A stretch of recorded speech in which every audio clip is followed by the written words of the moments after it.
Yo, Rocco B, Scotty G, highly explicit NFL podcast. We got Rocco B here. How you doing? We got Scotty G in California. How you doing? Now, listen, I'm fucking excited. We just came off the mock draft. Unbelievable episode 7. We have Dr. Tomas here today to talk about if he thinks I'm out of my tits, if he thinks Scotty G's out of his tits, if he thinks we're both out of our tits. He's going to give us a perfect... I can already tell you he thinks I'm out of my tits. I'll tell you that for sure. You know, it's not even about the mock draft. He is going to give us his analysis, and then we're going to be able to tell him if he's out of his fucking tits. So, which I'm sure he is. We got that, and then I got this fucking mind-blowing quarterback research I've been doing over the past week. And I got to tell everybody, I just can't wait. I know we got a couple things we wanted to talk about before that, but I can't wait to get to that. So before you get into that, can I just bring a little nugget up, a little sprinkle up? Oh, you got a little sprinks already? Yeah, from something I forgot to mention last time we were on. Oh, okay. It's just, I hate to bore people with these fucking New York shitty Jets. They've just been the bane of my existence, I feel like. But I just want to bring this up here after Sammy Darnold's been sent on his way to... the beautiful area of the Carolina. Sammy D went back to Randerson. Yes, went to Randerson. Yeah. Mm-hmm. Real quick, I just want to relay this from Jets' recent first round picks, starting in 2012. Oh yeah. Okay, go ahead.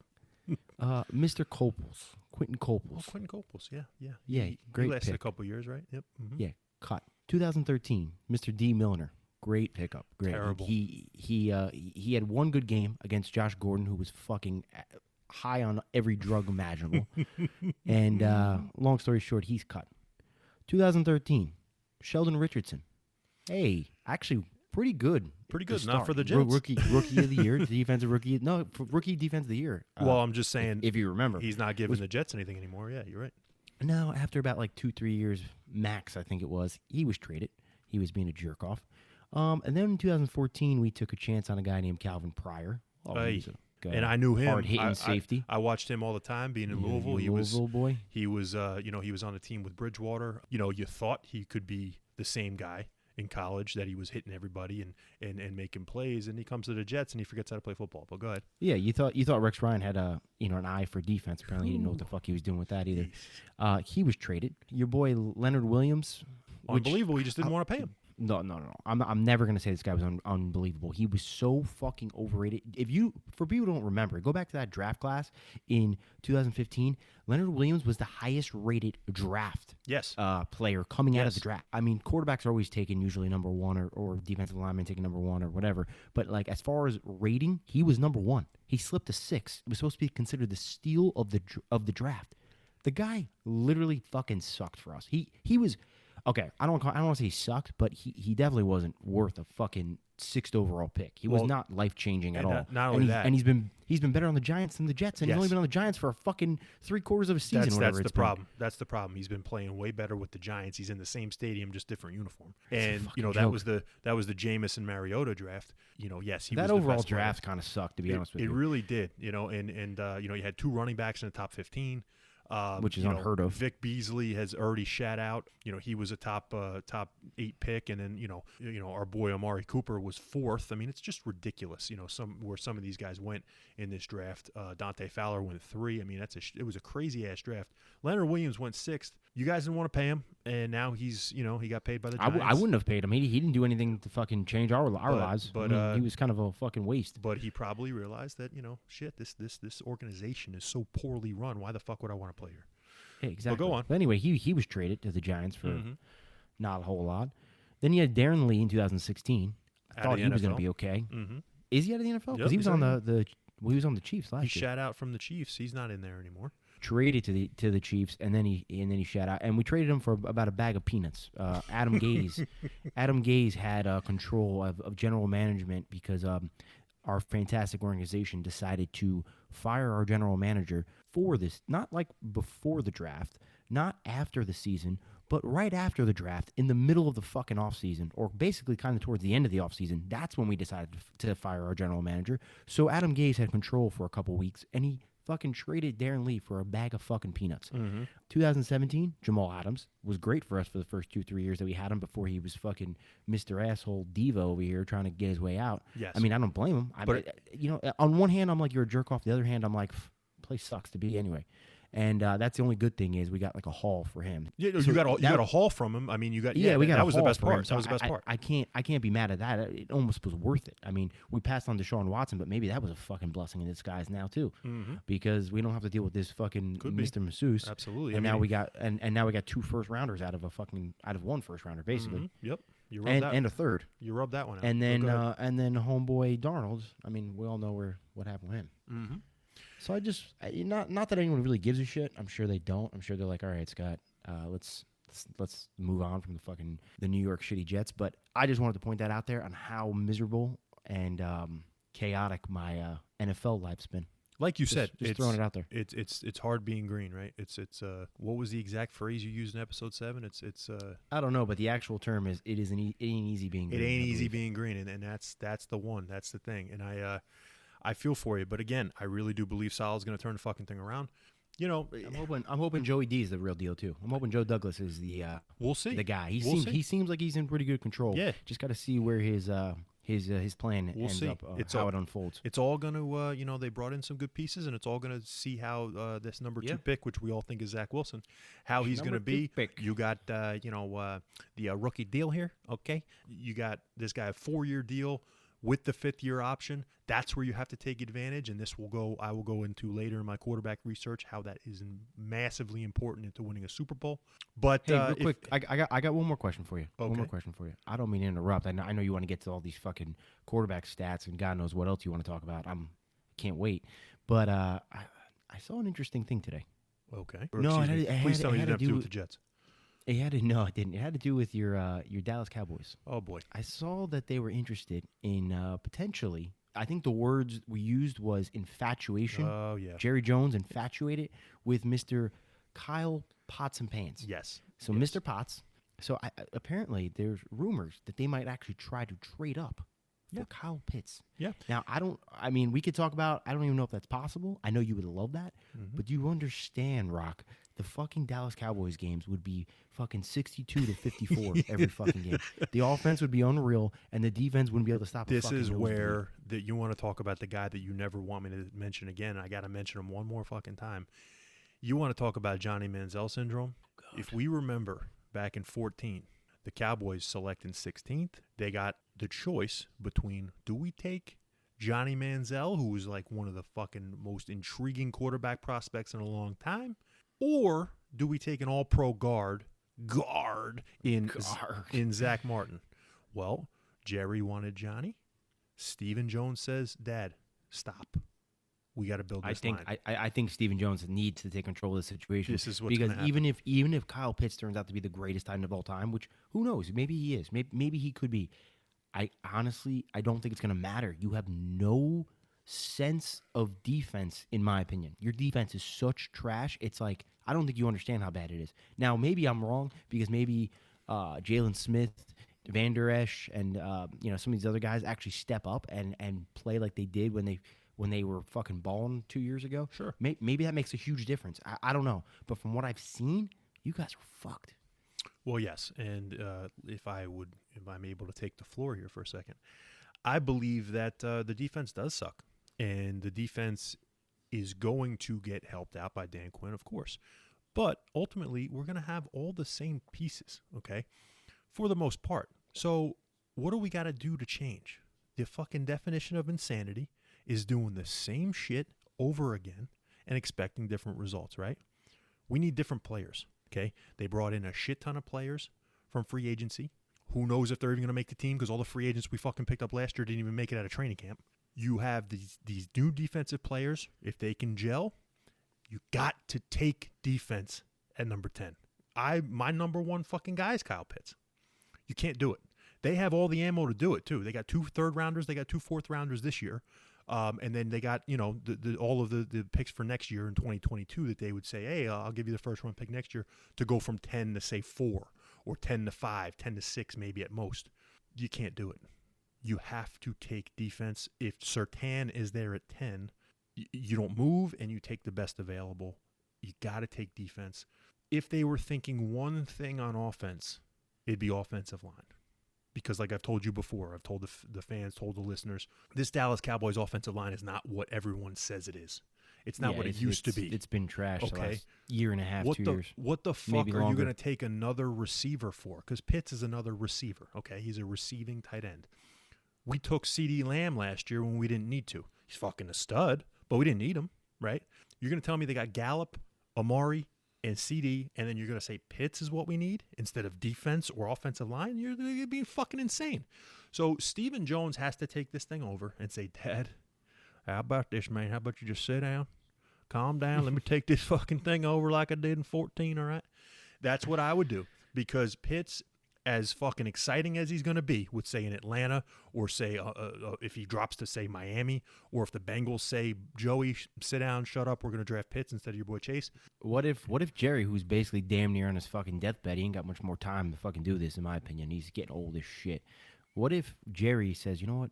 Fuck it. I'm going to make this offense the greatest offense anyone's ever seen. Yeah. And then when we get this TV deal in another year or so, I'm just going to go buy what I need on defense. Well, I can see that. Him just saying, fuck it, let's just go and load this offense up. And I want flash and pizzazz, because that's what Jerry Jones is. It's all flash. Problem with that is, though, is that you've admitted now that your defense is the weak link. They got rid of Mike Nolan after 1 year. Embarrassing, the most embarrassing defense. We got absolutely mangled and embarrassed when, you watched every Cowboys game on defense. You can't say, we bring in Dan Quinn, we'll bring in all these kind of injured free agents, bringing them in, and we're going to maybe change their positions and see what they do. But let's just load up our offense even more and then trade our future for it. Like, no fucking way. They can't do that. I love Kyle Pitts. Can't wait to watch him in the NFL. He cannot be a Dallas Cowboy. Even if he drops to 10, I wouldn't want him. The only way that they could take him... No, you know what? They can't take him. Say if Surtain and the two best offensive linemen are gone, they can't take him. Rock, what would it take to even move up to get him? And where would you be able to get him? Like, you can't get him past 6. I'm thinking Atlanta. You'd probably have to move up. I'm just saying. I think Atlanta, as high as 4 at as late as 6. Probably somewhere in there. Yeah, we have Pitts going 4th to 2 different teams. But honestly, I could also see the third scenario being some other team trading up to get a quarterback. I don't think Pitts goes 5 to Cincinnati, so that leaves 6. I think he doesn't get past Miami. If that happens, if quarterback goes 4 and then Chase, I think, goes 5, he ain't getting past Miami. So we'd have to trade up to at least 6. I got a feeling if he's there for Miami, Miami won't even want to leave. They'll want to take him. That's what I'm saying. Why not? Why not get to a fucking tight end? Yeah, I'm with you. So you're right. I mean, you probably have to go up to 4 to make sure you get him. But dude, you know what it's going to take to move up 6 picks? I mean, it's going to get, you got to That's what I'm asking.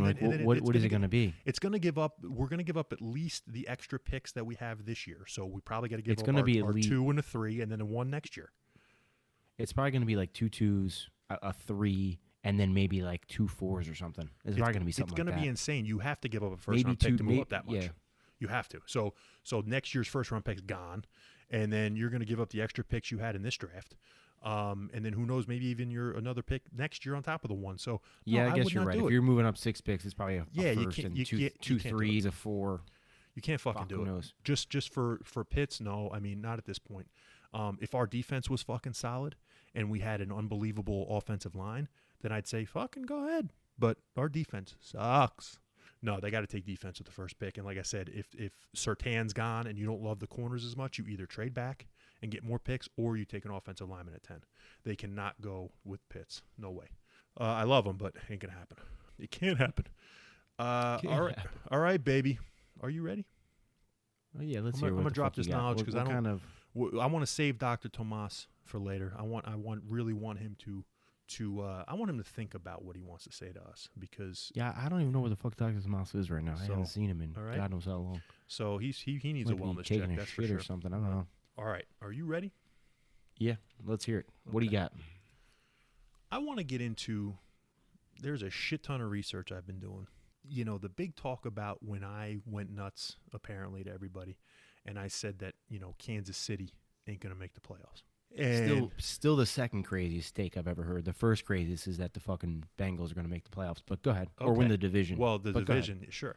Yeah, Let's keep going. I'm really going on a limb there. But I will say, this to me made me think, okay, you got Tom Brady, who's 86 years old, who's been in the league forever. Fucking the most famous non-first round draft pick of all time.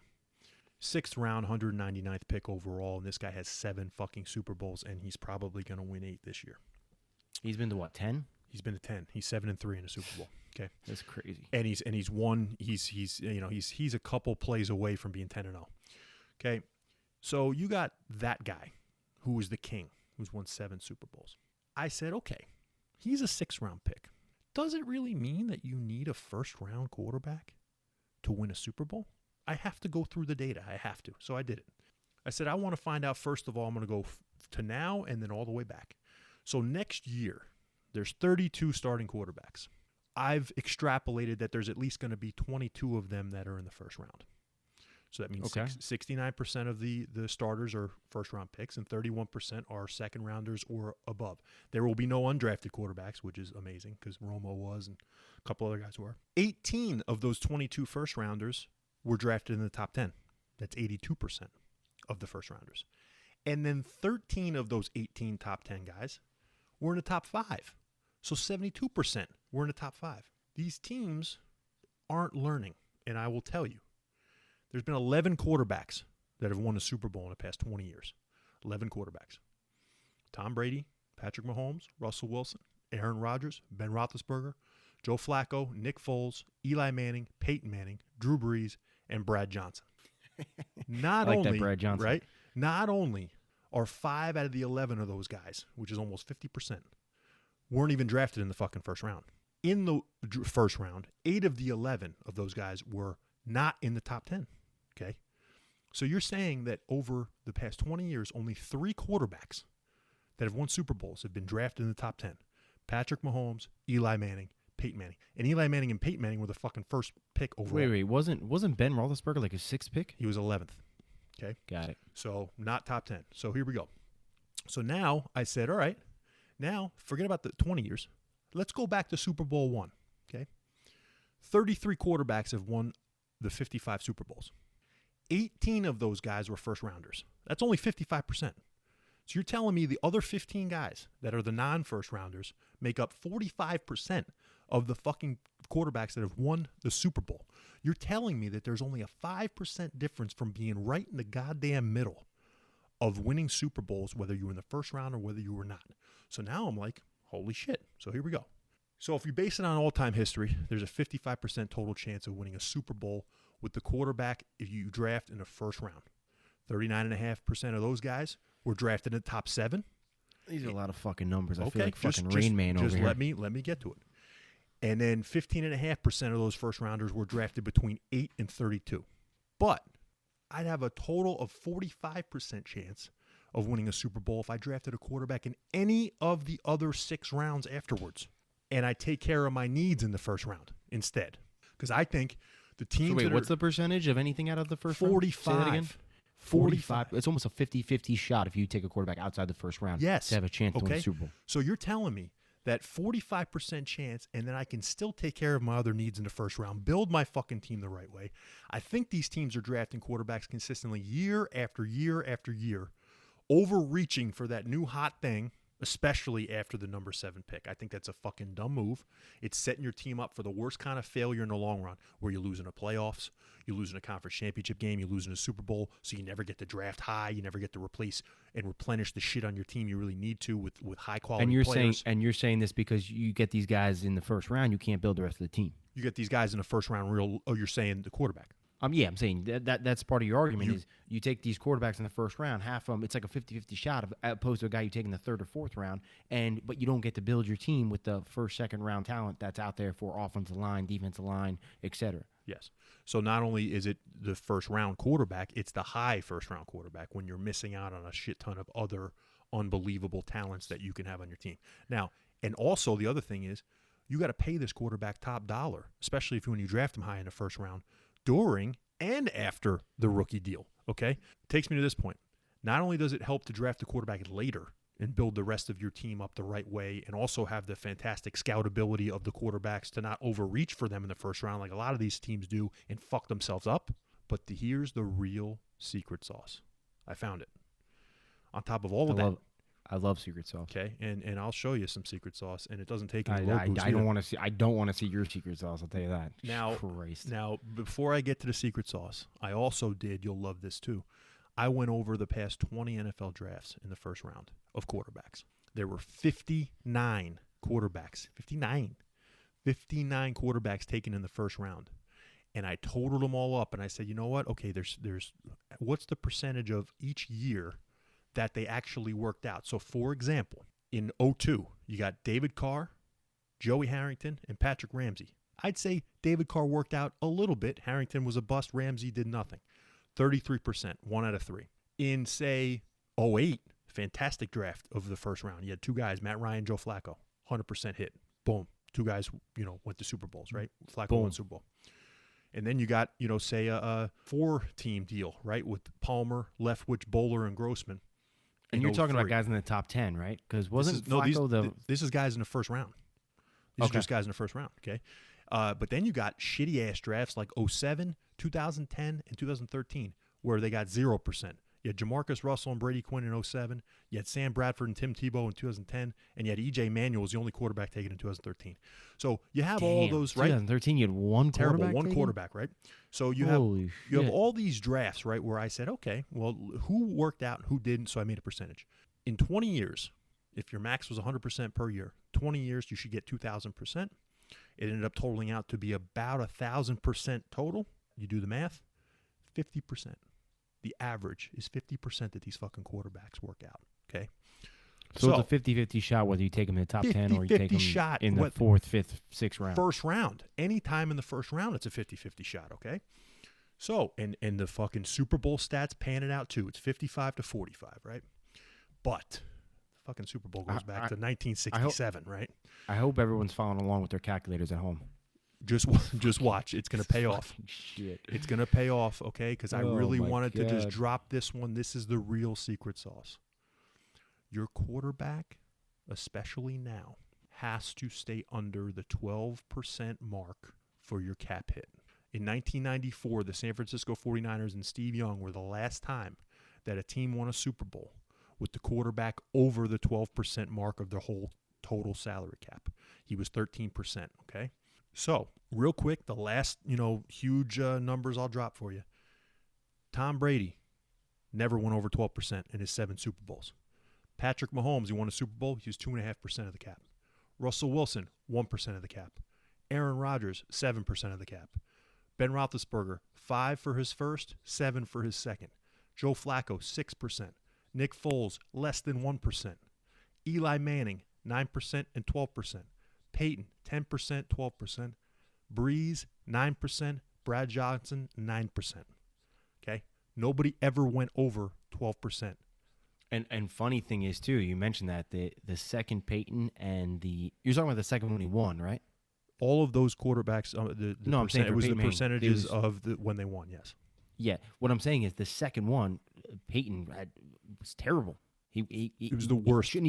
They shouldn't even won that Super Bowl. And then the Eli one, I mean, that they really shouldn't probably won that one either. I mean, Eli pulled off some nice throws in that game, but that was a defensive fucking. Both those wins were by the defense. Sure, and the past 2 Super Bowls that Brady has won with the Patriots and with the Buccaneers, he was about slightly under 12%.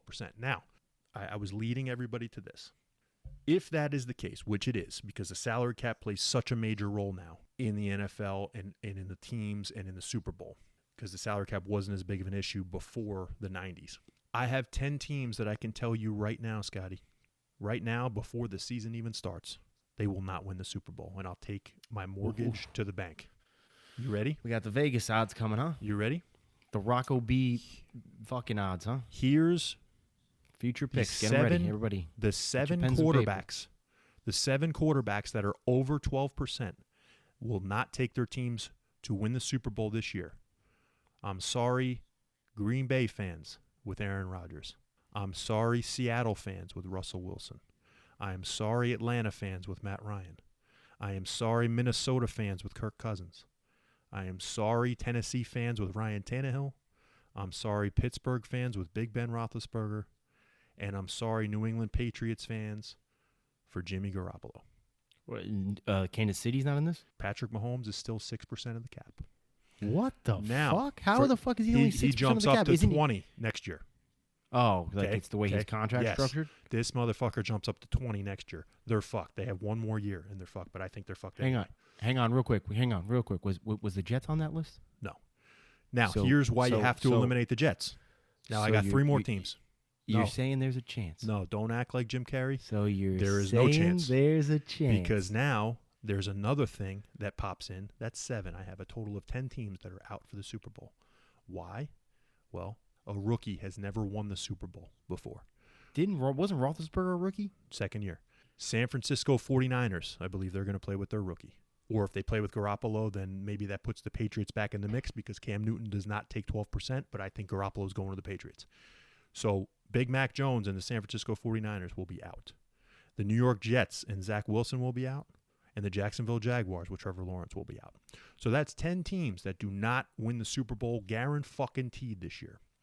I have 14 teams that are on the fence because I don't believe their rosters is good or they got quarterback issues, coach issues, Mr. Masseuse issues. Those teams are out. So I got 8 teams. Are you ready? let's hear 'em. 8 teams. Here we go. These are the teams in play this year. 8's a good number. By the way. I love Guarantee the number you. 8. Guarantee you that one of these teams in the NFC and one of these teams in the AFC will be potential Super Bowl winners. Is it you got 4 and 4 or 4 what? and 4. Let's hear 'em. Tampa Bay, of course. They have all their starters back. Tom Brady's underneath 12%. They have everything that you could fucking ask for under my metrics, okay? Number 2, the Los Angeles Rams. Matthew Stafford is underneath the 12%. The Rams have a stacked team. They were fucked for a long time. Why? Because Jared Goff was over 12%. Stafford is not. They are in it. The Arizona Cardinals, or the Arizona Oldness as we've been calling them, they have a nice team that's probably going to get better. You think Kyler's going to take another step in his 3rd year? I do. And I do. he's on a rookie deal. They got all my metrics. The last team that's got my metrics has to fix the defense, but the Dallas Cowboys, they are all under. And I don't think it's going to happen. But with the metrics, they have it. They have the quarterback under 12. They got a talented team. Does the metrics factor in yards allowed and points given up for the fucking season? Does it factor that shit in? The metric is it's not very as long flawed. as they keep their opponents under 100 points, they might have a chance. Dan Quinn is a part of my metric, okay? Now, let's jump over to the AFC, okay? Those are the 4 NFC teams. The 4 AFC teams that have the chance to win the fucking Super Bowl in 2021, I'll start with your favorite, the Buffalo Bills. I knew you were going to fucking say it. Josh Allen is on his rookie deal. They went to the AFC Championship game last year. They're only going to get better. Oh, especially if they draft Travis Etienne at 30. Holy shit. They are loaded. Just to add on real quick, this is one of my points of why the Josh Allen's going to fall off is once this motherfucker gets paid, which I assume is going to be not this year, but next year. Absolutely. That's the thing. Mahomes jumps up to 20 next year. Because he's not good enough without the talent around him, in my opinion, and we'll get into that another day, but that's just, I want to add that. There you go. Now, here's another guy. Here's another guy that I believe you're going to say the same thing about, and he's getting the benefit of the rookie deal and the talent and the special talent around him, Baker Mayfield and the Cleveland Browns. The Cleveland Browns have a great team. They have great pieces around Baker Mayfield. He's still on his rookie deal. They fall under all the metrics. Great coach, easier division, in my opinion. So I think they are there. Another team, you want to talk about fucking stud under his rookie contract. Justin Herbert, Los Angeles Chargers.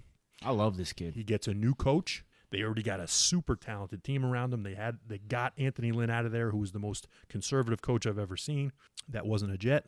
And honestly, I think they are going to get better. And once they protect him, watch out for this team. The Chargers are really going to take a huge step. They're in it. And the last team are the Indianapolis Colts. Carson Wentz is underneath that 12%. He's at about 11. You got Frank Reich, who's a fucking phenomenal coach. The Colts are stacked.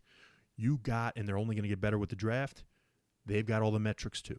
So there's your 8 teams. I like this. This is a good analysis. I don't know if I still agree with you with Green Bay and Seattle. I think they could still actually make a run. I think they could be some of the outliers of this situation. I know you said it's never happened, but I could see it happening. But yeah, it's pretty good. That's pretty good. I like it. All right. The one thing I will say though, to argue, I'm not going to argue this cap percent thing because I do feel like that's a major factor into this whole situation. The one thing I will argue though is your whole fucking first round, top 10, even just first round thing It's something I've mentioned all the way back in episode 1, and I think I got to bring it back up. I don't always think it's always the first round talent as far as saying that they're knocks with this and that. I think part of the problem is a lot of these first round guys, especially these higher drafted guys, they come from these bigger schools. They're usually the more mainstream guys that people know about, that people have more tape on and whatnot. And like I said I think it was episode 1, I said the reason why I liked Zach Wilson, and the reason why I loved Russell Wilson, and the reason why I said I think Dak Prescott's done well is a lot of these guys that come from these smaller schools. When you show talent and there's less talent around you, to me that means more. Opposed to these guys that have the greatest offensive line, the greatest defensive line, and the greatest wide receivers going against guys that barely made a school. They're scrubs. They're never going to sniff the NFL. Of course you're going to look better. It's big fish in a small pond. But when you get guys that go to like Ole Miss and Wisconsin and stuff, I know Wisconsin's a good school, but they're not the Alabamas. They're not the Clemson now that you can say. They're not the LSUs. Like these slightly smaller schools that are still getting some of that competition, when those guys shine, to me, makes a bigger difference than going for these guys like the fucking Big Mac Jones who are playing with fucking superstars all around them. Sure. Doing this research and putting the names down that I put down, there's a little bit of both sides here. So, like you said, you got a Joe Burrow from LSU. You got like you said, Mac Jones, or anybody that's played with Alabama, anybody that's played with Ohio State. You're like, holy shit, you're always going to have this talent, and it makes you look great and all that. And then you got the guys that, okay, well, if they went to a smaller school and they stand out like a BYU. Jim McMahon came from BYU. He won a Super Bowl. You got, Mahomes came from Texas Tech, But you got Flacco. But Peyton Manning with Tennessee. Peyton Manning, Tennessee, still SEC, and you're still getting talent. Yeah, but Eli, Ole Miss. Ole Miss, but I'm saying that I think is even the best evaluator, because you have some talent so you can see it, and you're going against some competition, but you're not so stacked that it's like it hides your talent. Exactly, that's where I was going, because now you got guys like, say, Mahomes, Texas Tech. You had Big Ben, who went to Miami of Ohio. You had Joe Flacco went to Delaware, for fuck's sake. Young and McMahon went to BYU. Dak went to Mississippi. Mississippi State. Terry Bradshaw went to Louisiana Tech. I mean, that's what I'm saying. A lot of these smaller schools. Yeah. But then you got the big names like Aikman went to UCLA. Plunkett went to Stanford. Elway went to Stanford. I think Peyton went to a big school. I think Tennessee's big. Was Stanford a fucking powerhouse when they came out? Yeah, Stanford was better than they are now. And then Andrew Luck went to Stanford when they had what's his name, Harbaugh. So of course now you got Clemson with Trevor Lawrence and all that shit. I worry about Trevor Lawrence. That's why I worry about Trevor Lawrence. And then that's right? A fair assessment. So, but the thing is Trevor Lawrence knocked off the fucking top dog out of Alabama. You're right, but he also looked like shit against Ohio State. So it's going to be interesting with Lawrence. It's going to be interesting with Wilson, BYU guy. Our opinion with Mac Jones. I just think Fields has got a real fucking uphill battle, even though I like him. And I'm not a big fan of the guys that go to 1AA. And that makes sense. That makes sense why some of these guys like the Ohio State quarterbacks have such trouble coming out. It's because they're coming out with all this fucking talent. Absolutely. It's hard to evaluate. And of course, it depends. Like say, like a Brady Quinn. I love Brady Quinn. Stop saying fucking Trevor Lawrence looks like shit against Ohio State. He fucking threw for 400 yards, this fucking guy. Well, it's the same thing. It was like Dak stats. It was like he threw when they were down 2 touchdowns at the end. So guys like Brady Quinn, right? I thought he was fucking super talented in college. Notre Dame didn't really have a shit ton of talent. He got drafted to fucking Cleveland. What was he going to do? You know what I mean? You put Aaron Rodgers on the Raiders when Jamarcus Russell was drafted there. I don't think Rodgers looks as good. I don't think Mahomes looks as good if you put him on Jacksonville 3 years ago. It just doesn't, So it's luck too. I've been saying it for years. Deshaun Watson or Patrick Mahomes, if they got drafted by the Jets, they wouldn't even be in the fucking league anymore. Yeah, I mean it's a little bit of luck too. Josh Allen would have been out of the league. I just know that you put luck into that and all the fucking stats, all the numbers I gave everybody. I fucking work my balls off on this shit, and I really believe it. That's the thing. I'm not just giving you numbers because I fucking copied and pasted from other articles and shit. I looked this shit up legit. The real secret sauce is the cap. We can argue all fucking day. Yeah, the first round agree and all that that's hard to argue. It's with the cap. numbers. You can't fucking argue with the cap. You need players. There's a reason why Tom Brady has fucking taken less over his fucking 20-year career, because he knows what is important. It's the cap. But here's one thing though I want to say to you. Part of your argument, I know where you're partly going with this, and you're probably not even going to say it, but I know part of your reason is like you don't think Dak should have got paid. I know you think other guys shouldn't get paid. But the thing is if you pay him now, like I've said before, Jimmy G, he got paid, and he fucking 3 years later, $28 million is a fucking a drop in the bucket. It's not as much the guys getting paid. It's the what did you do to build the team while you didn't pay them? You know what I'm saying? Because if you pay I the get fucking you, but guy, what I'm saying is, you got to have what the I'm team. saying is you can. What I'm saying is you could pay him now. Like you could pay Josh Allen right now. And yet, if everybody leaves, and let's say the team sucked around him, you pay him right now. If you really believe he's the guy, in 3 years you'll be able to rebuild the team, because in 3 years, if he's getting $40 million, that might be nothing, because the average Sure. pay might be $50 million. Sure, but it's the cap number. Now, like you've said before, and I love that you brought this up a couple episodes ago, they're learning now how to fuck with the cap. Yeah, because they of are it. getting better with their fucking Because of this mathematician on the COVID thing, and because the cap was getting lower and all that stuff, they're learning now how to fuck with the cap. That Taysom Hill deal is insane. So, they're learning how to do it. So if you can do that, you can still pay the fucking guy. Make sure the guy's under 12%. That's all I'm asking. Gotcha. All right, so we got Dr. Tomas, and now he's back, and he wants to talk about our mock drafts we just hit. Dr. Tomas, welcome to the show. Hey, how's it going, guys? Yeah, I got a lot to say about your mock drafts. Let's just say, about to get another tattoo here, because I definitely can do better than this. I already got you for you're already gonna get a fucking tiger tattoo if the fucking Bengals win the division. I just haven't told you yet. I told Rocco, because this motherfucker's got the Bengals win the division. I'm gonna keep bringing this up until we see what the fuck happens. But I just want you to know that I offered you to get a tiger tattoo if that happens. That's great. Yep. Scott, I just want to point out on yours that I can make an entire titillating top 5 of baffling picks that you made. Well, we will go into that, Tomas, in episode 9. I'll give you the floor to have your own titillating top 5 for episode 9. It's beautiful. Well, let's hear. What do you got so far though? What are you breaking down here? Well, I think the thing that stands out the most here was where you guys had the quarterbacks going. I think 1 and 2, those are obvious. Those picks are decided. It's been said the draft starts at 3 now. And it looks like that's where the differing opinion comes in with both of you. I tend to side with Rocco here. I think that our old friend McCorkle is going to go to the Niners. Don't love the pick. I think that is quite interesting that they seem to be evaluating him that highly. But I did find it interesting that Scott had Trey Lance at number 3. I personally like that. If I had to rank those two, I definitely would put Lance, just based on potential, ahead of McCorkle. So I just want to know, what was the thought process there? It's a toss-up for me between Zach Wilson and Justin Fields for the number 2 quarterback. I just believe the Niners are in love with McCorkle, and I believe San Fran also has a bit more McDonald's in the area of the stadium than another team would, and that's why I think Mac Jones is very attracted to San Fran. I think Trey Lance is a better quarterback, first off, and I think it's a smokescreen. I mean, I think he looked like shit in his fucking pro day. I mean, we're calling him Big Mac fucking McCorkle Jones. I mean, I think 3 is way too high for this guy to go, and I could even see maybe even a Fields slipping in there. I don't know. It's just a hunch. I got Trey Lance. Yeah, I'm not defending Mac Jones as far as if I were the San Francisco 49ers, I would not be taking McCorkle Jones, but I think that's what they're going to do. Yeah, I'm right there with you, Scott. If you look at the stats of Trey Lance, his really last full season, he only played that showcase game last year. Those were Madden numbers, just absolutely unreal. I think that definitely based on that, Trey Lance would be my guy there. But everyone knows that I am absolutely enamored with Justin Fields. I saw that you both had him going in the top 10, number 8 to be exact on both of yours, to 2 separate teams, surprisingly. Mm-hmm. But I love that. I love that you each have Justin Fields in the top 10.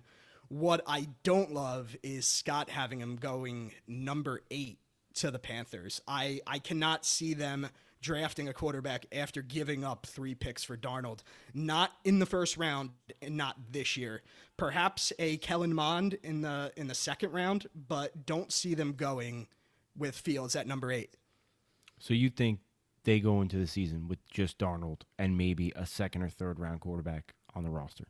Exactly. Yeah, I don't see them spending more assets for a quarterback there. I think they need too much. I think they'll take one of the top corners. Dr. Tomas, you're telling me that these motherfuckers put all their eggs in the basket of the fucking quarterback who finished 32nd in basically almost every category in the NFL the last 2 years, is what you're telling me.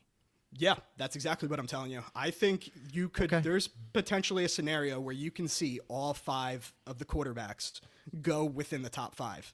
I was taking a look at some of the landing spots that I think could be potential trade out spots. I think you have to keep an eye on 4 with the Falcons, 5 with the Bengals, and then beyond that, look for the Lions at 7 and the Panthers at 8. So you have them landing there with the Panthers. I think the Panthers are more likely to trade out there, as Rocco said there with Justin Fields. Now, Dr. Tomas, give me your feelings on the 10 through 12, kind of the NFC area, the NFC East area of the draft. Well, let's work in reverse order there. Let's start with number 12 with the Eagles. That's a Of shock. course you want to start with 12. Yeah, this fucking guy. Why should that be a surprise, guys? If Devontae Smith makes it to number 12 to the Eagles, you're going to see Dr. Tomas off the wall ecstatic. Oh, he ain't gonna need any low boost for that, is what you're saying. Absolutely none. All natural. Yeah, it ain't happening, pal. Devontae Smith's not gonna be there, but I got him in mind. I think I got him going to the Eagles, I don't see it. But here's the thing, guys. What about? Let me ask you this real quick, Dr. Tomas. Let's just say, since you would absolutely shoot in your shorts over Devontae Smith, would you shoot in your shorts for Jalen Waddle? Yeah, I'd be completely fine with Waddle as well. They're at 12. I think there's a lot of guys that you can target there that would fill a hole on the Eagles team. They have no shortage. They could use a corner. They could use a linebacker. They could use a wide receiver. That's why, Rocco, you have them with Micah Parsons or Mekhi Parsons, as our old friend Scooter would say. Yes, and he can definitely fill a hole. So, yeah, I think when you look at Jonathan Gannon, who is the Eagles' new defensive coordinator, he's coming over from the Colts. They have some linebackers that can fly around, so that's certainly a need. The Eagles do not have big-name linebackers there, so if they went that route, would be completely fine. One thing I did want to point out, though, I noticed that neither of you are high on Caleb Farley out of Virginia Tech. Now, I know that he sat out this year, and now some back issues. Coming off an injury, too, isn't he? Yeah, he has a little back. He sat out this year. Shit. Yeah, he injured his back, so he had a bit of a procedure there, has not had a pro day because of that. So is that all injury related there? That I saw Scott left him out of the first round completely. Yeah, I don't have him in the first round. I also think, I personally think, other than Jamar Chase, I think everybody's stock is going to fall that sat out, personally. I think Jamar Chase is the only one that's probably going to go about where he was going to go. I think everyone else is probably going to go a couple picks lower than what they probably would have gone if they fucking played this year and had a great year. I guess I should say Trey Lance, but Trey Lance still tried to play. He didn't sit out. He had one game. Yeah. But for the most part, anyone that opted out, I feel like it's going to hurt their stock a little bit personally. Now, Dr. Tomas, we've talked about Philly. Now, unfortunately, we all, can agree with, now we got to talk about the friggin' Giants. What do you think there? Does this have Gettleman written all over it, or is he going to go maybe... We both have Rashawn Slater, right? Yeah, is he going to go offensive line, or is he going to shock us, or what? I wouldn't put it past him, but I think he goes all chalk here. That offensive line pick would be fantastic. Slater's a guy that's rocketing up the boards, though, as far as mock drafts are going, so it remains to be seen whether he'll be there or not. But, again, I can see them going a number of different ways. I think that is the smart move, though. I tend to side with your mock drafts there. Well, as I said about the Giants earlier when we went over them for Tyler Verga, they don't have a guard that's worth a damn. So to me, I think they're projecting Slater to play guard immediately. And how fucking low Daniel Jones holds that ball. You need some protection for that fucking... Absolutely. So that's where we went there, and I just think Gettleman, because he's a hog molly type guy, that's all he does is he wants to draft offensive linemen. Let's get to my boys, the Dallas Cowboys. Now, am I sensing, because Dr. Tomas, you brought up Caleb Farley, that this is where he might go?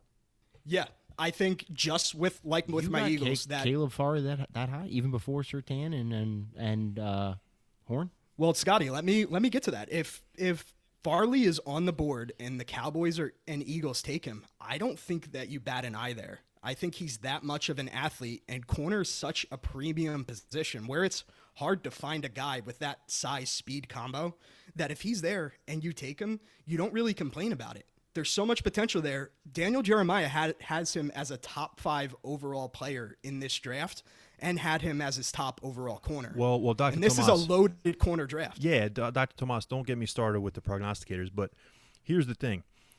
The only way that I could see Patrick Surtain not going to Dallas at 10 is if he's taken at 9 or 8. There's no way that they would have the option to take. Or if fucking Kyle Pitts, they move for fucking Kyle Pitts. Well, sure, but it's fucking insane, as we talked about earlier. But, honestly, Dr. Tomas, if Surtain is on the board, they're not taking Farley. There's no way. No way. Well, Scott, I just want to point out something that this goes to show that the NFC East is the premier division because look at how much time we're spending talking about it. It's such a shit show. Nobody knows who the fuck's gonna win. It's such a fucking shitty fucking division. The Can't stand NFC, this goddamn division. The NFC least. It's somehow the most entertaining. It doesn't make any sense. All right, now, it's been the NFC least, but it's been the most entertaining division. But honestly, let's get off the East for a second. Let's get off the Cowboys, Giants, Eagles, and Washington football team. How about the number 23 pick, the New York fucking Jets? Scotty, when we talked last time. Why do we got to go there already? Well, when we talked last time, it was there's a lot of picks between 1 and 20 and 22. There's a lot of picks for sure. Or 1 and 23. There was really, if you remember, there was only one pick that you really were thinking that I was completely out of my tits, and we didn't agree. And it was with your Jets. I had Elijah Vera Tucker going there to shore up your offensive line, and you said I was completely off base, and you went with Greg Newsome, the corner. So. Talk to me about that, and talk to me why maybe Caleb Farley wasn't the pick. Don't get me wrong, the offensive line's a major thing of what we need, but more than anything, we got nobody in this fucking secondary. We got nobody. We got Marcus May and a bunch of fucking scrubs off the street. We have nobody that anything's worth a damn.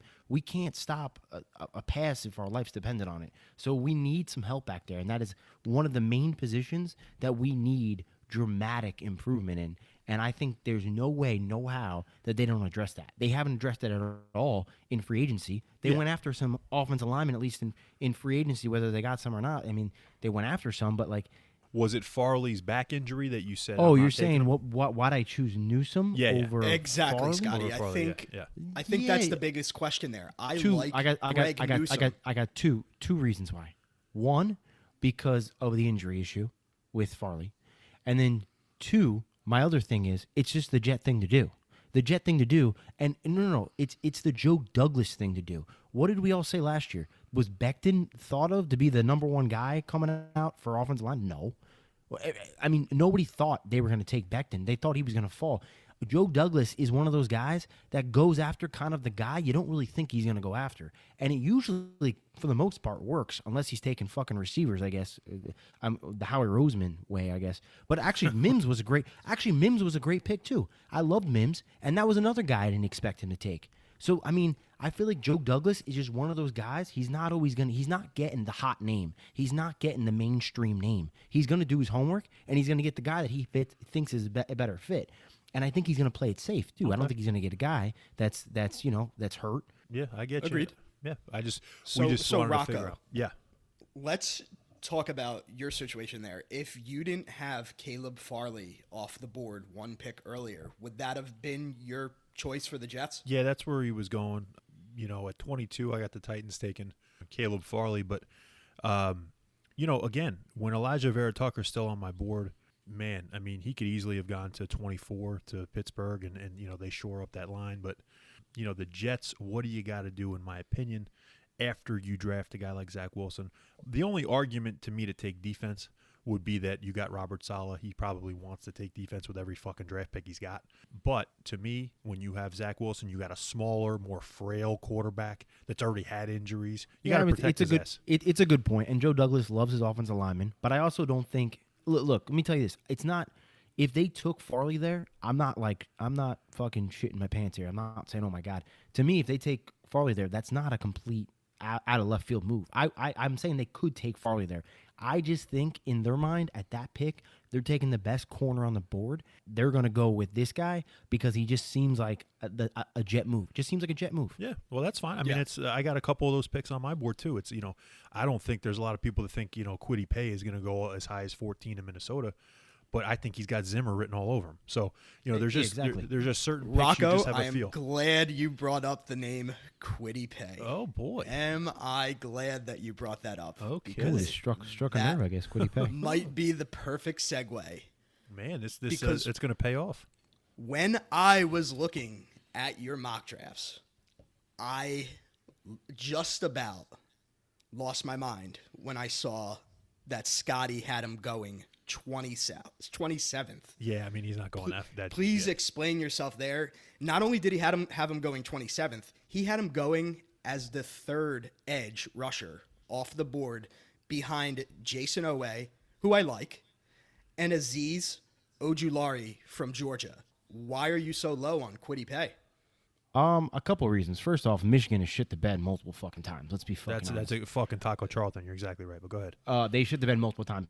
I also got, if you notice, I got the Baltimore Ravens taking them. Where's the connection between Baltimore and Michigan? It's a funny connection there. Oh, the Harbaughs. I see what you did. Yeah, the Harbaughs. Yeah, so he's going to know a little bit more about this motherfucker.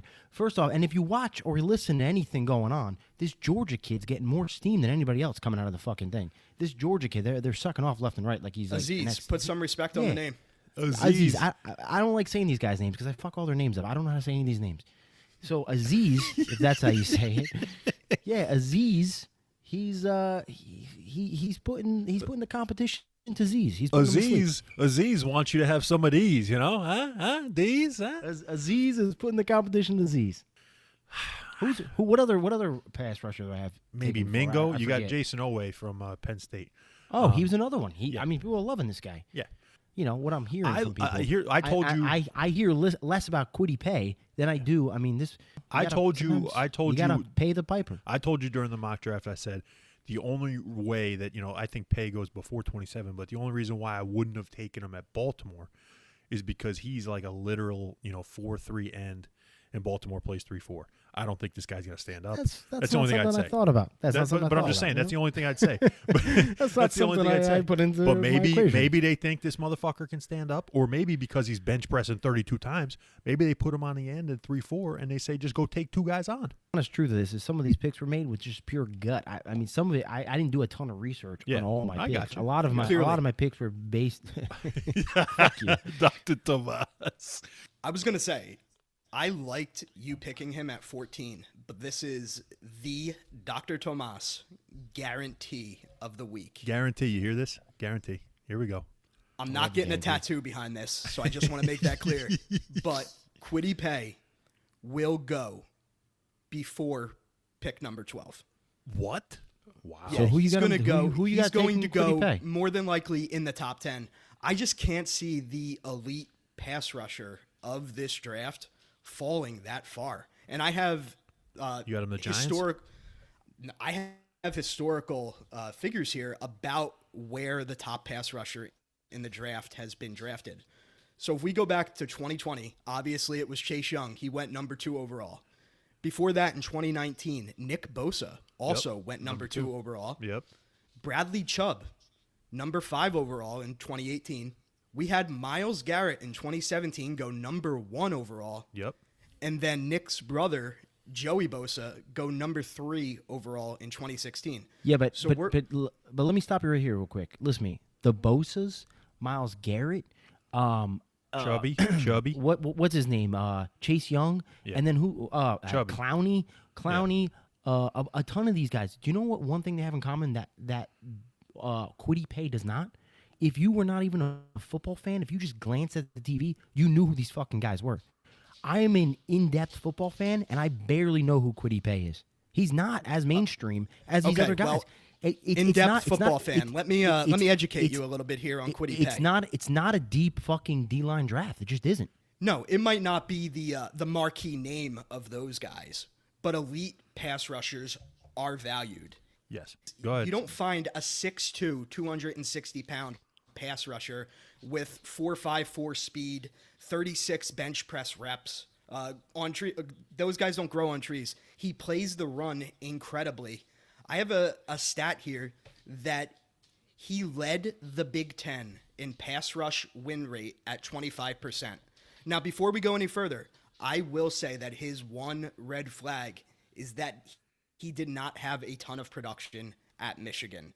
Perhaps that was because Michigan's defense overall was not at the level of some of these other defenses. I believe Scotty pointed that out. But there is where was his production? There is one guy that I look at that had a similar level of production in college. If you look at Daniil Hunter, an elite NFL defensive end now, he only had 4.5 career sacks in 3 years at LSU. This is compared to Kwity Paye, who only had 6.5. Same thing. 6.5 in 2019, and then two last season in the abbreviated. Where did Hunter go? Here's the thing, Dr. Tomas. I see where you're coming from. Daniil Hunter went pick number 88 in the 2015 NFL Also, draft. he's a third rounder. Sounds a good spot for Kwity Paye. So here's the thing. No, here's my only argument with Kwity Paye is it's kind of like the Ohio State and Alabama quarterback type thing. I don't believe if we can go back 3 pass rushers that have come out of Michigan. You had Chase Winovich, third round to New England. I don't think he's going to be a knock your socks off fucking D-end in. He's a good player, though. He's a good player. Good player, but he's not going to be, pass rush extraordinaire like he was. He was a steal in the second or third round whenever they got him. But third round, right? Then you got Rashawn Gary 2 years ago who went first to Green Bay. I would say that I don't want to say he's a bust, but he's definitely not worth where he got drafted. And then you got fucking Dallas who took Taco Charlton in the first round like 5 years ago. It was awful pick, So he's got kind of the pedigree working against him here with Kwity Paye, but I do like what I've seen on tape of him. He looks better than Charlton ever did. Honestly, real quick, let's go through all these defensive linemen.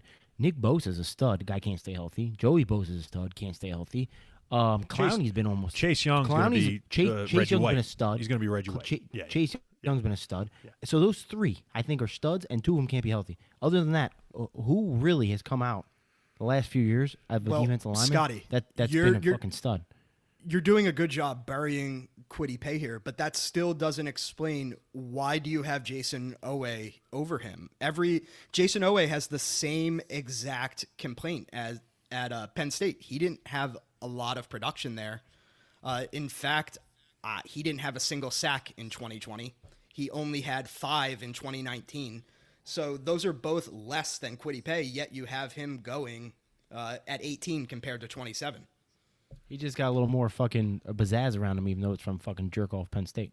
You just like the name Owe a little bit better, apparently. Owe!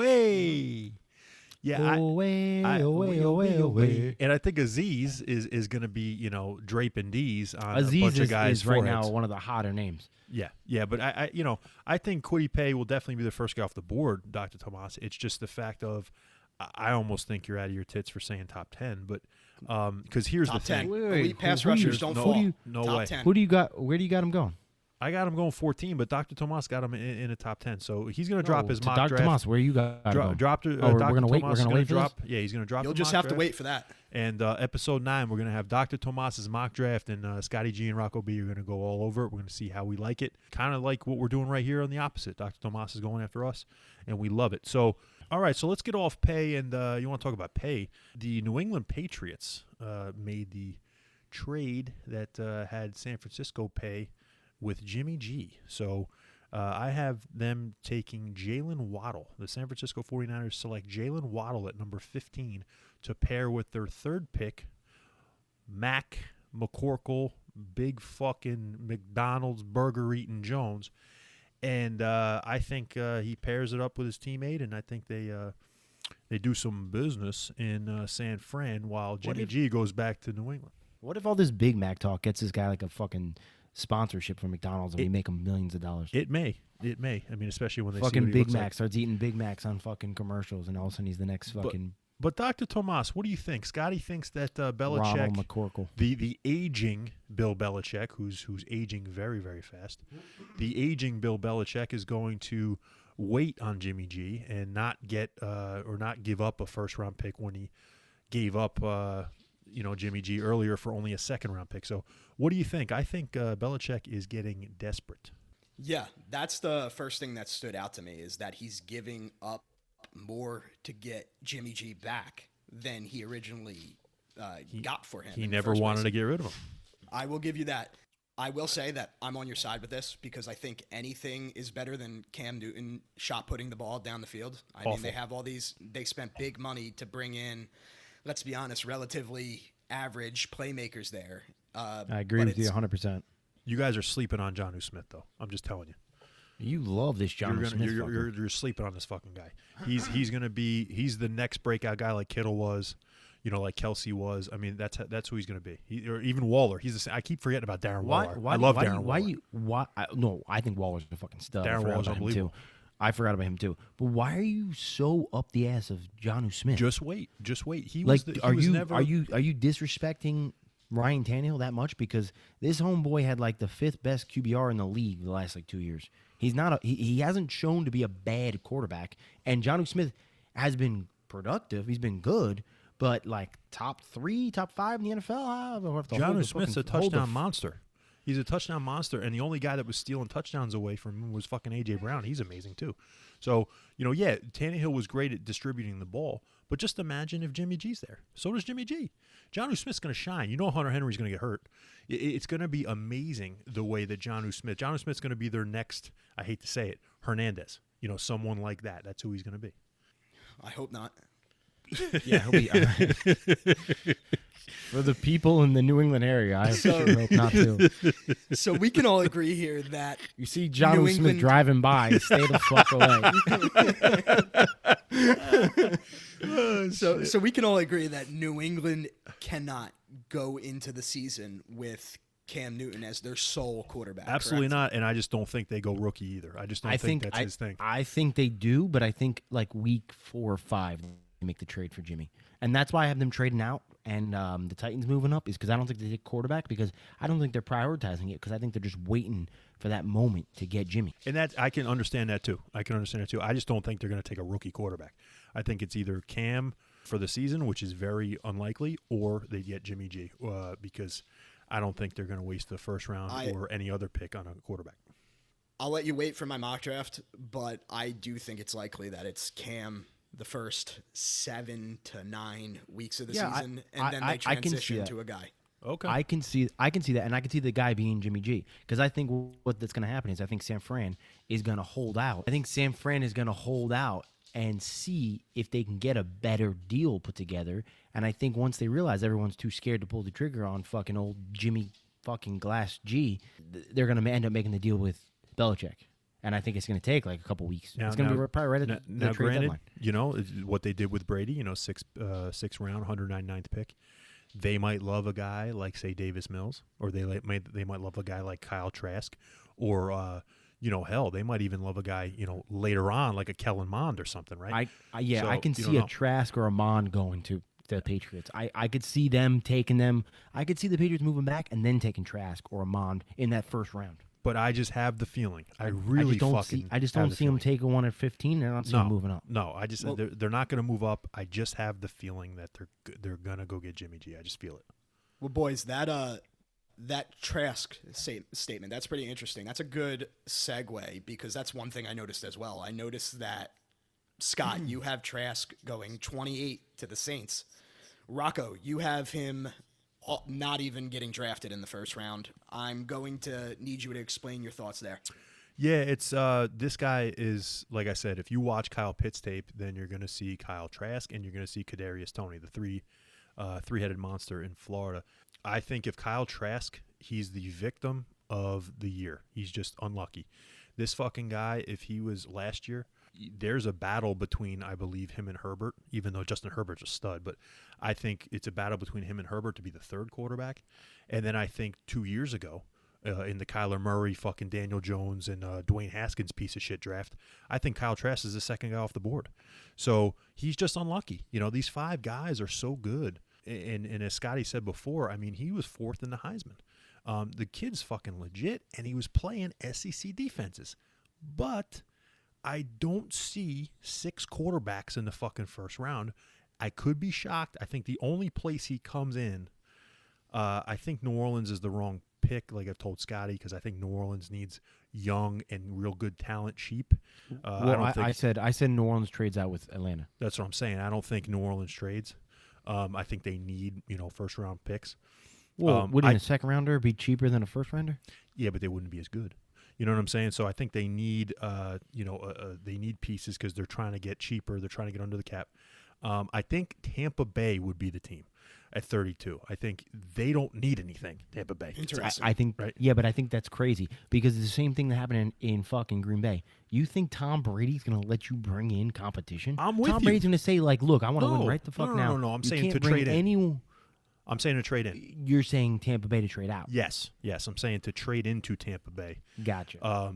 I think someone could trade into Tampa Bay. It's happened twice in the past 10 years. You had Teddy Bridgewater go 32 to Minnesota, and you had Lamar Jackson go 32 to Baltimore. So, and it's funny; those are 2 Louisville quarterbacks, which is funny. As a completely unbiased third party here, I think it would be pretty interesting if Tom Brady enters the season a little peeved. Maybe a little drama for those Bucks. Yeah, because you don't want to fucking tattoo, buddy. Tommy, that's actually a pretty good fucking point.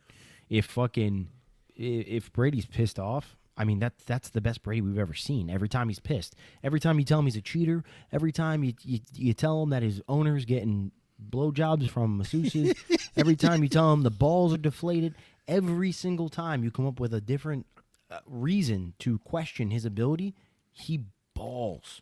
You're damn right. Honestly, maybe I retract that statement. Maybe picking a guy like Trask is the best thing for the Tampa Bay Bucks. Piss this guy off to start the season. Here's why I'll go against you guys on this one. Just with this, you can't piss off Brady at this point. This motherfucker's in Florida. He just won his 7th. They have everybody back. He knows he's 44 years old. He knows he has a year or 2 left. He don't give a fuck if they draft a quarterback. He wants more help. But honestly, if they draft Trask, he can understand. They don't want to go forward with fucking Blaine Gabbert. He knows that's his job for as long as he wants it, but he knows he doesn't have much time. So if Trask goes 32 to Tampa, I mean, I can completely understand, but I think 32 is where you would trade into to get Trask and get the ability to get the 5th year And option. who do you think trades in for that? It'd be one of those teams. I could like a New England maybe, but it could be one of those teams like you mentioned. It could be Atlanta that says we're going to sit this guy for 2 fucking years. The Las Vegas Raiders with Derek Carr. Yep. And believe it or not, the Cleveland Browns with Baker Mayfield. Oh shit. Yeah. Well, that's something. I mean, I can see that. Those are the only 2 teams I could see actually risking it. Going to ask you guys, will the Russ Wilson trade talks heat up as we get closer to the draft? Will they return? I know that they settled down a bit where for a little bit it looked like it was imminent. Not so much lately. Does that heat up at the draft? I'm going to tell you something. I know we've been on the Watson thing. I really, truly, in my heart of hearts, which I hate that phrase, I really believe that Russell Wilson was not getting traded. I just had a feeling that it was all Me too. horseshit. I never thought he was moving. Horseshit. So I think Watson will be on the block, and who the hell knows? Like I said, it could be a Vic situation where it was goes kind to of jail. blown They out got to cut him. They don't even trade him. I don't think they're going to cut him. I think it was blown out of proportion, the Russell Wilson thing. Like, he even said, like, I listened to the fucking, the radio podcast interview, whatever it was. He literally said, I want to be in Seattle. He just said, that. get me some help. And but he also said, I don't control my future, is what he said. He says, so if they don't want me there, then I won't be there. And he said, and then his lawyer or agent released, if he's not going to be there, he wants to be here. Teams. Yeah. But that's him putting pressure and leverage on his squad to say, you go get me some help. But like, honestly, I think Russ is fucking bluffing like a motherfucker. I don't think he's planning on going anywhere. I don't think he wants to go anywhere.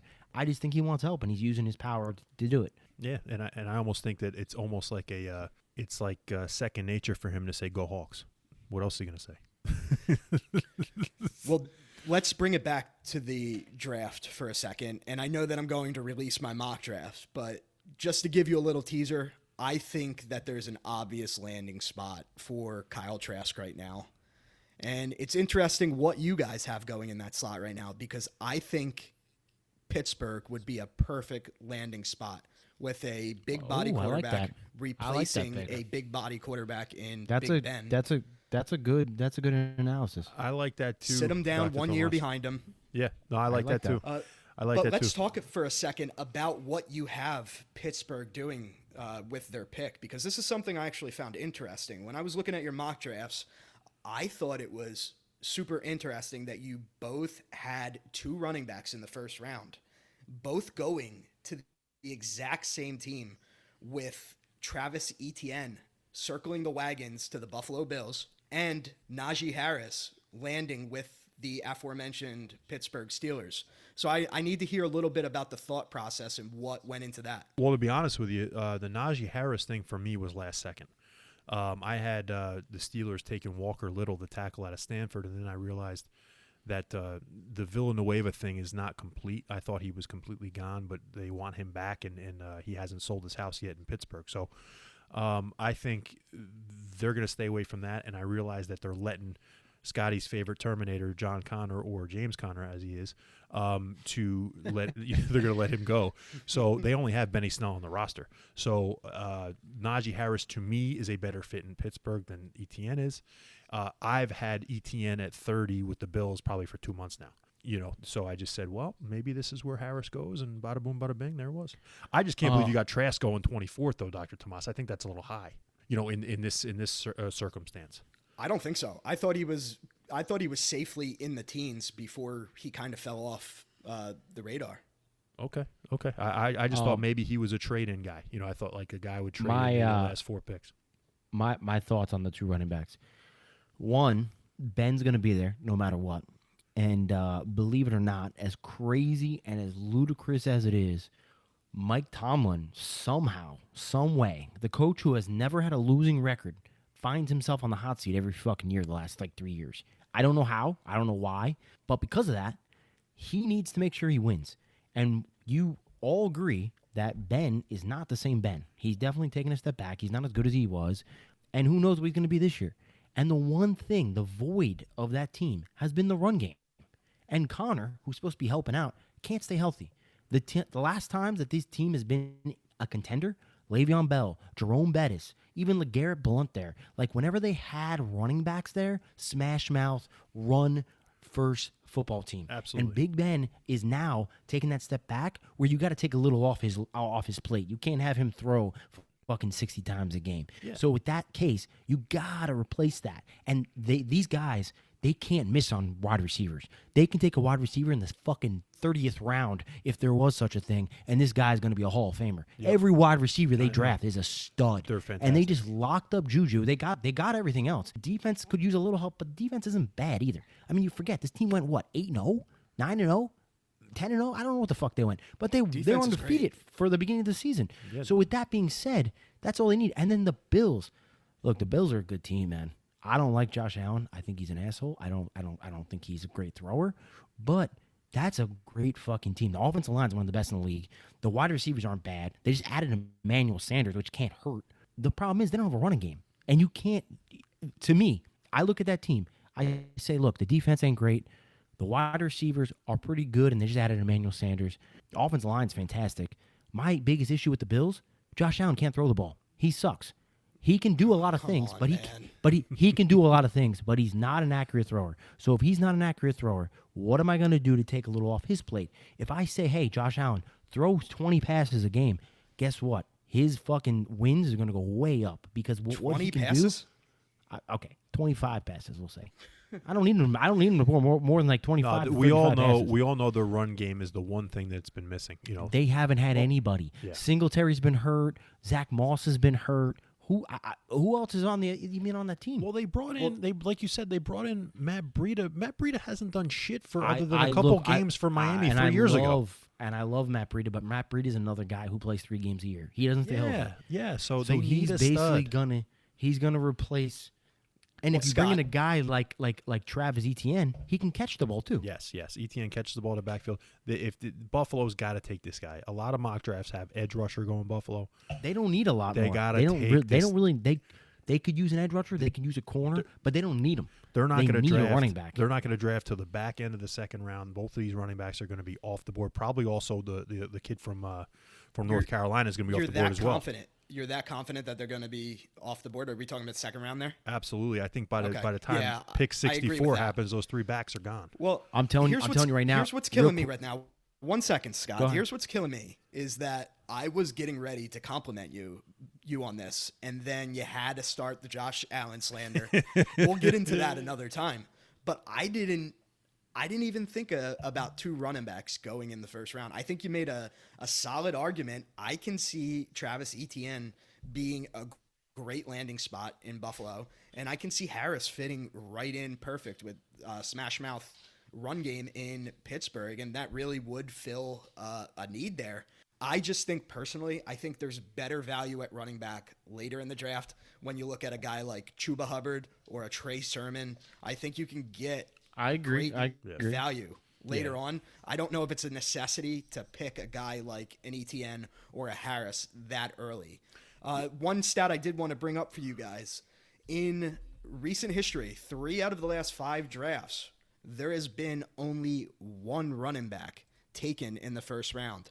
And we'll go back in 2020, it was Clyde Edwards-Helaire. Last pick, going to pick 32 to the Chiefs. Mm-hmm. In 2019, we had Josh Jacobs go 24 to the Raiders. Mm-hmm. And then way back, this will be familiar for Rocco, in 2016, we had man. Zeke go number 4 overall to his Dallas Cowboys. Well, and that's and thank goodness that they didn't take Jalen Ramsey instead. What about Saquon Barkley? That was sooner than Zeke. Well, those were drafts where there was more than 1 running back selected. Saquon was drafted number 2 overall in 2018, along with Rashad Penny, who went number 27 to Seattle. What a reach. And Sony Michel, who went 31 to Another New reach. England. Look, Sony Michel's been a bust. Rashad Penny hasn't been healthy. I like Rashad Penny. Yeah, but I'm just going to tell you, first round. Zeke and Saquon have changed life in their fucking franchises. Well, absolutely. Yeah, absolutely. But here's the thing. Najee Harris and Travis Etienne have, for 3 years, people have been shooting in their shorts over these guys. These guys are just like, to me, someone like a Zeke or someone like a Saquon was, to me, unbelievable. But, someone like a Josh Jacobs. To me, Najee Harris and Josh Jacobs are very similar. That scares me, though. That wear and tear, especially on Etienne. A lot of mileage on him. But here's the thing. But you could also argue that with Trey Sermon. Yeah, Trey Sermon's got a so you're going to take that. That's on not. a guy You're not who's giving up slightly the less. same. You're not giving up the same Draft level capital. of asset. I completely agree exactly. where Dr. Tomas is going. I'm just saying, in the first round when you get the 5th-year option, these 2 guys, Najee Harris has been fantastic, and I think people are going to also realize, hey, these Bama running backs, it's not bust city like it used to be. Ingram played well. Richardson and T.J. Yeldon and some of these guys you're going to forget about with a Derrick Henry. I'll be the first to tell you, I thought Derrick Henry was a bust because I was calling out these Alabama running backs. Oh, my God. And what a jerk-off he made me look like. Woo. I mean, so these guys, they're going to realize, and Jacobs is going to be great in Vegas. So Jacobs looked great too, yeah. They're realizing that, you know what, maybe these Bama running backs are worth it, number 1. Number 2, Etienne is the only guy in the past 3 or 4 years that has been comparable to those guys. So I'm just telling you, right now, both of you right now, if Etienne and or Najee Harris make it past pick 32 or 33, at pick 34, the New York Jets will take one of those fuckers. Absolutely. I guarantee it. Yeah, absolutely. I guarantee the second round, the first pick will be a running back if they can. Now, listen, I know how you feel about the experts right now, but there's a lot of them that are saying that this is going to be the first draft since 2014 where a running back does not go in the first round. No way. And to the credit of you guys, a lot of people said that last year before the Chiefs saw their guy sitting there and took him with the last pick of the first round. Yes. Some people thought that was going to be the running back from Georgia. What was his name? He ended up going to Detroit. DeAndre Swift. Yes. Yeah. Oh, I like Swift. Dr. Tomas, the biggest thing is it's the 5th-year option. That's why Kansas City came back in. Kansas City could have traded to 33 if they wanted to. It's the fifth year option that you get with these first rounders, and some of these Which backs, makes the most sense with running backs. Yeah, because you like- get that 5th year, and then you can dump them like they're fucking trash. exactly. And I think that's what they realize. And that's what It's- these guys want to do anyway. That's what they want to do. They use and abuse Yeah. these running backs. Yeah. Why not use it with the 5th year option? It's a shame. I think Buffalo and ETN is It's a so shame. It's perfect. terrible. It's a shame. It's terrible. You know? I actually Yeah, agree young with you guys guy. on this. I think at least one of those guys go in the first round. And I just thought it was noteworthy that you had him going to the exact same spot. Let me just say this for Scotty. I'm not going to put it past the Jets to take one at 23. I'm not either. I'm I'm just not not. either. I'm not either. That's a possibility. And a lot of actually, to the credit, not I guess you said Jeremiah said there was no fucking running backs going. There's a lot of mocks out there right now that have the Jets at 23 taking Travis Etienne. And Okay. I don't know if I agree with that or not, but that's The another. only- That's The a only lot. It's out there guy, in a lot of mocks. the only guy that I would put any stock in, like a little bit of, would be Jeremiah. Is- But and other- that's what I'm saying. I think but- Jeremiah is the one he's saying that said there's no running backs, but so that Correct. take that for what it is. I just but don't see it. I'm just saying there's other mocks out there. Yeah, absolutely. Well, I love talking draft. I can talk draft all day, all night, all the time. But we ju- gotta we just gotta don't end want- it. We just don't want to bore people after We you don't- had them we- take out their calculators for the fucking first half. Oh, of the well, I fucking appreciate it. podcast. I was just thinking that maybe we wanted people to start using the load boost. It's getting a little bit late. You know, Christ. start getting use it. Start putting it to work. You know what I'm talking about? But in episode 9, we are going to have Dr. Tomas present his mock draft, so we can have it out to the public. We can have everybody look at it. We can have us, Rocco B and Scotty G, go over it and say, he's out of his tits here. We love what he did here. I don't know what he's thinking here. He did exactly what we did here. So that's what we want to do in episode 9. That's going to drop soon. For Let now, me just say Oh. that I can't wait to explain "Oh." why. I can't wait to explain to you, Helmet Scouts, why Justin Fields is the best quarterback prospect Oh, since Josh Allen. So Dr. Yeah, Tomas he's pretty close to Josh Allen. I'll tell you that. just dropped a bomb. And what he did was he basically said, hey, you see that guy who went number 1, Trevor Lawrence, to Jacksonville? You see that guy who went number 2 to the Jets, Zach Wilson? I got a fucking guy who's better. That's what he said. QB1. It's called a Tom bomb. Tom Bomb. He did a Dr. Tomas Bombus. That's what he did. I'm going to... Dr. Tomas Bombas. I can't... I can't... I can't... I can't wait for episode 9 before we The get there. atomic Dr. Tomas Bombas. By the time we're done with this podcast, I'm just letting you know that Justin Fields and Quiddy Pay, this is going to be a complete podcast dedicated to them, along with Josh Allen, of fucking course. Fields are gonna go 1 and 2. 1 and 2. Dr. Tomas has got QB Fields, Justin Fields QB1 and Quiddy Pay, edge rusher number 1, top 10, no doubt about it. That's what he said. But before we head out of here, we got to talk about our favorite sexual performance supplement, Load Boost. Load Boost is a supplement from Vitality Boost for men's sexual health that increases semen volume, orgasm intensity, and increases ejaculation power.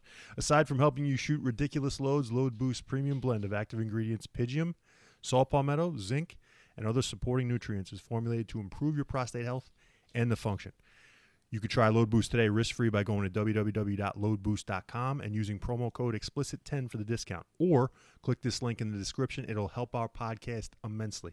Now, it sounds like Dr. Tomas Sounds like Quiddy Pay needs some of this fucking load boost to get these fucking sacks up. thinks That's what it that sounds like. Pay's Quiddy Pay needs to have a little load boost to get up in the top 10. He needs to pay for some load boost. I'll This tell Quiddy you that, bastard. but Jets might get real crazy and take Quiddy Pay. Never know. Quiddy Pay to the Jets with his extra load boost. Hey, he may. But once again, that's loadboost.com. Make sure to use the promo code explicit10 for a discount. So, fellas, that was great. I'll tell you, we're just rolling. We're rolling. This is it's a good time of year. We got 3 weeks until the first round from tonight. So I'm excited. But episode 9, we're dropping Dr. Tomas's mock draft, and we are going to get all over it. So for Rocco B, for Dr. Tomas, and for Scotty G, we'll see you later. Sayonara. Adios.